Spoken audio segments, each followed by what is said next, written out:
কিয় কাৰণে এনডিএ কৰাৰ পিছত মই 3 মাহ ঘৰত আছিলো আমাৰ ঘৰৰ যিখিনি এৰিয়া আছে লাহৰিগাৰ ইমান পিছপৰা অঞ্চল এটা তাতে মই 3 মাহ থাকাৰ পিছত কি হ'ল মোৰ মন ভাঙি গ'ল যদি মই আৰ্মিত অকলে যাওঁ তেতিয়াহ'লে মইতো সিঙ্গল থাকিম বৰ্ডাৰত চিম্পল এক্সাম্পল দেই আৰু যদি মই তেনেকুৱা 10 জন 20 জন 30 জন ল'ৰাক ট্ৰেইন আপ কৰাও ইহঁতক যদি সিলেক্ট কৰাব পাৰো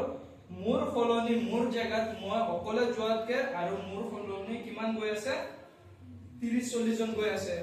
বৰ্তমানলৈকে মোৰ আন্ডাৰত 300 প্লাস আৰ্মি বিএসএফ সিআৰপিএফ ত চাকৰি কৰি আছে তো তোমালোকক এইটোৱে মেছেজ দিব বিচাৰিছো আজিকালি হৈছে কম্পিটিশনৰ যুগ সাপোজ এক্সাম্পল মই 10 পাস কৰিছো তুমি গ্ৰেজুৱেচন পাস কৰিছা তোমাৰ তাত এক্সপেৰিয়েন্স নাই তুমি গ্ৰেজুৱেচন কথাটো ভালদৰে মনোযোগেৰে শুনিবা কিন্তু মই 10 পাস কৰিছো তুমি গ্ৰেজুৱেচন পাস কৰিছা বা মই গ্ৰেজুৱেচন পাস কৰিছো তুমি 10 পাস কৰিছা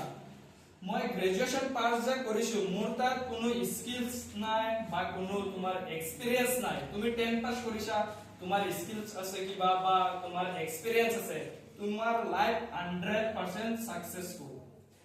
বুজি পাইছা কিয় কাৰণে চোৱা আজিকালি বিএ পাস এমএ পাস তোমালোকে যদি নগাঁও বা গাঁৱলীয়া জেগাত আছা টুম পিলপিলি যে চলাই চাবা গ্ৰেজুৱেচন পাস লৰা চলাই না আছে কিয় চোৱা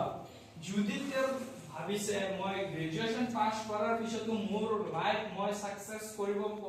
নোৱাৰিম বা সেটেল কৰিব নোৱাৰিম পঢ়াৰ ইমান জৰুৰতে নাছিলে মাক দেউতাক গাঁৱলীয়া জেগাৰ কথা কৈ আছো দে মাক দেউতাকৰ গাঁৱলীয়া জেগাত পঢ়াটো ইমান টান হৈ যায় মাক দেউতাকেহে গম পায় কিমান টান হয় কিমান ট্ৰাফ হয় বুজি পাইছা এইটো